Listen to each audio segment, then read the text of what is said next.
Retro மினியர்களுக்கு வணக்கம். நான் உங்கள் பிரசாத். சமீபத்தில் கூலி படம் ரிலீஸ் ஆச்சுங்க. அதில் பார்த்தீங்கன்னா நிறைய பேர் அதில் ஒர்க் பண்ணியிருந்தாங்க. உதாரணத்துக்கு சொல்லணும்னா நாகார்ஜுனா சாராக இருக்கட்டும், அமீர் கான் சாராக இருக்கட்டும், இவங்கெல்லாம் பார்த்தீங்கன்னா லோகேஷோட ஸ்ட்ராட்டஜி தான் எல்லாருமே சொன்னாங்க. ஏன்னா மார்க்கெட்டை பெருசு பண்ணுறதுக்காக நாகார்ஜுனா, அமீர் கான் இந்த மாதிரியான கேரக்டர்ஸாக எப்போவுமே அவரோட மூவியில் பொதுவாகவே ஒரு ஆட் பண்ணுவார். ஏன்னா மார்க்கெட்டை எக்ஸ்பேண்ட் பண்ணலாம், கலெக்ஷனும் நிறைய இருக்கலாம். அந்த ஸ்ட்ராட்டஜியை யூஸ் பண்ணுறதுக்காக தான் இதே மாதிரி ஒரு கேரக்டர் உபேந்திரான்னு ஒருவர், ஞாபகம் இருக்கும்னு நினைக்கிறேன், காலேஜான அந்த கேரக்டர் நேம் கூலியில். அவரோட என்ட்ரி பார்த்தீங்கன்னா லாஸ்ட்டாக வந்தாலும் ஆனால் கிளாஸாக இருந்ததுங்க. லாஸ்ட்டாக அந்த கிளிப்பிங்ஸ்லலாம் அவர் பார்த்தீங்கன்னா அந்த ஆக்ஷனில் பயங்கரமாக மிரட்டி எடுத்துருப்பாருங்க.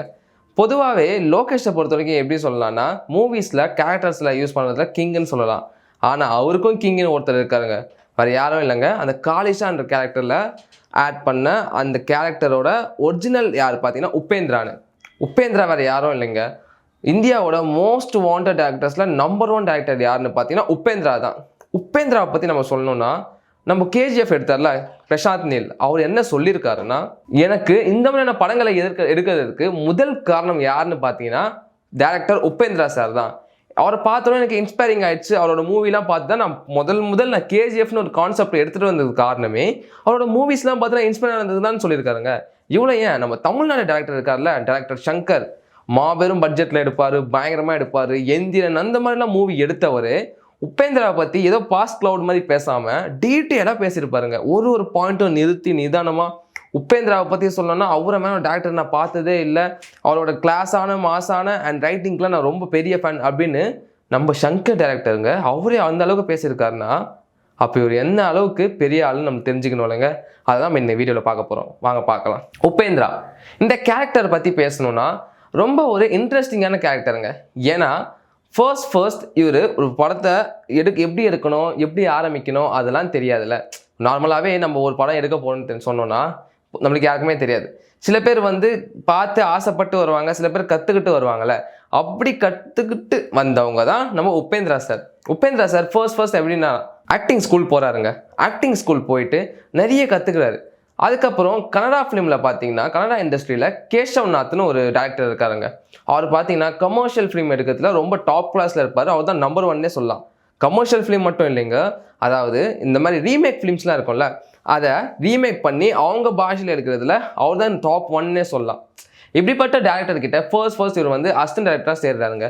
அசிஸ்டன்ட் டேரக்டராக சேர்ந்து அவரோட கலைகள் மற்றும் சினிமானா என்ன அது எல்லாமே தெரிஞ்சுக்கிட்டு இவர் ஒரு ஃபிலிம் எடுக்கிறாருங்க. யாருன்னா நம்ம டேரக்டர் உபேந்திரா. அந்த ஃபிலிம் பார்த்தீங்கன்னா முழுக்க காமெடி ஃபிலிம், பயங்கர ஹிட் ஆகிடுதுங்க. அந்த மாதிரி ஒரு காமெடி அது வரைக்கும் கன்னடா ஃபிலிமில் யாரும் பார்க்கல. பொதுவாகவே ஒரு படம் ஹிட் ஆயிடுச்சுன்னா அதே ஜானரில் அடுத்து போவாங்களே, ஆனால் நம்ம தலைவன் அப்படி பண்ணலங்க. உடனே அடுத்து பார்த்தீங்கன்னா ஒரு ஹாரர் ஃபிலிம் எடுக்கிறாருங்க. புஷ்ன்னு ஒரு படம் எடுக்கிறாருங்க. அது பார்த்தீங்கன்னா முழுக்க ஹாரர் ஃபிலிம்ங்க. என்னடா இது இப்போதான்டா ஒரு காமெடி ஃபிலிம் எடுத்தார், அதுக்குள்ளே பார்த்தீங்கன்னா இப்படி ஒரு ஹாரர் ஃபிலிம் எடுக்கிறாருன்னு சொல்லிட்டு எல்லாருக்குமே ஆச்சரியமாக இருந்துச்சுங்க. அந்த படமும் பயங்கர ஹிட்டும் ஆச்சு.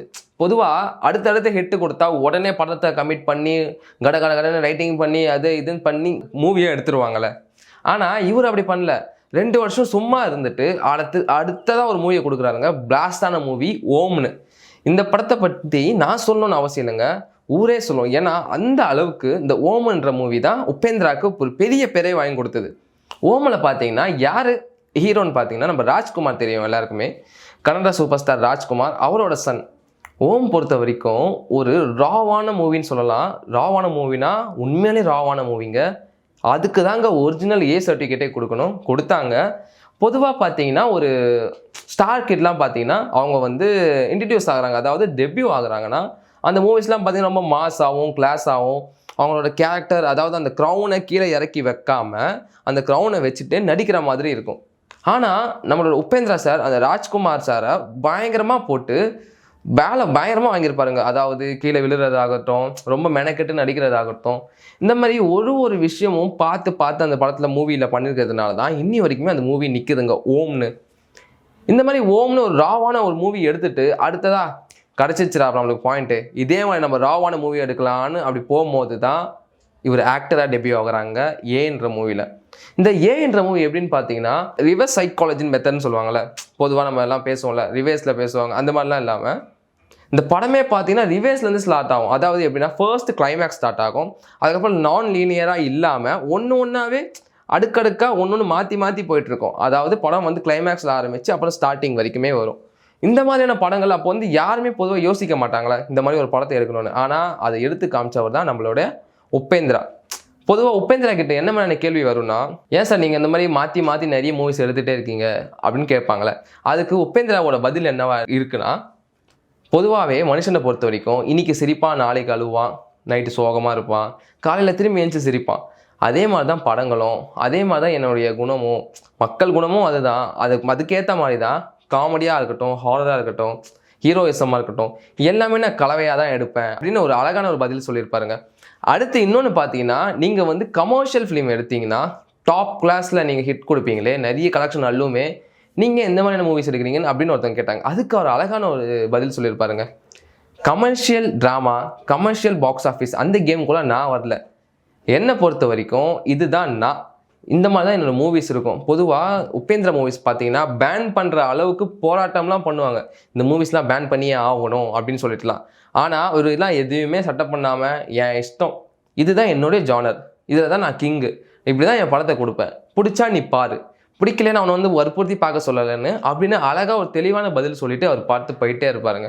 இதுதாங்க உபேந்திராவும். உபேந்திராவை பார்த்தீங்கன்னா டைரக்ஷனில் ரொம்ப மாசாக இருப்பாருங்க. உங்களுக்கு யாருக்குமே தெரியாத ஒரு விஷயம் சொல்கிறேன் பாருங்கள். நீங்கள் இன்றைக்கி போயிட்டு வேர்ல்டு மோஸ்ட் டேரக்டர்ஸ் நீங்கள் சர்ச் பண்ணி பார்த்தீங்கன்னா அதில் டாப் 8 அந்த ரேங்க் பிடிச்சிருப்பாரு நம்மளோட உபேந்திரா. சரிங்களா? நீங்கள் அப்புறம் IMDbயில் போய்ட்டு டாப் 10 இந்தியன் டேரக்டர்ஸ்னு போட்டு பார்த்தீங்கன்னு வச்சுக்கோங்களேன், அதில் ஃபர்ஸ்ட் இடத்துல யார்த்த மாதிரி இருக்கா, நம்ம உபேந்திரா சார் தான்.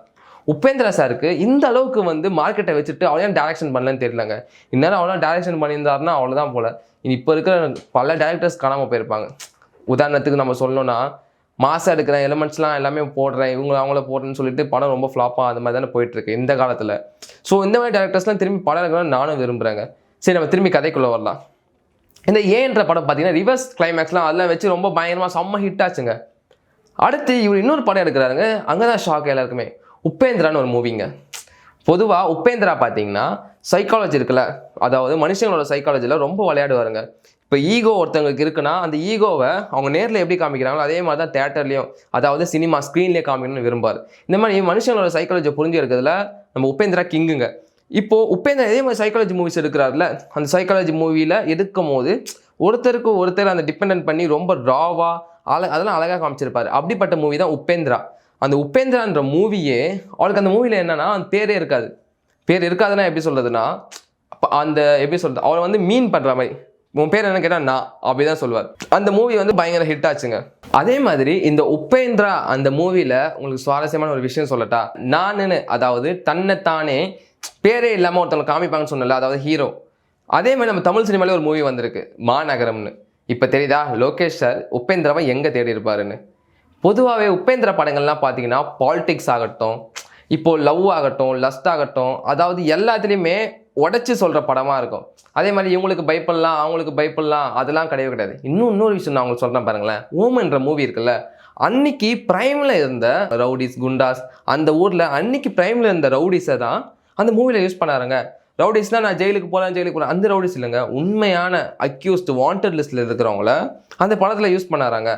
பொதுவாக உபேந்திரா பார்த்தீங்கன்னா ரொம்ப சைக்காலஜி, இந்த பாலிடிக்ஸு எது உண்மையோ அதை அப்படியே உடச்சி காமிக்கிறது உபேந்திரா வந்து நம்பர் 1ன்னு சொல்லாங்க.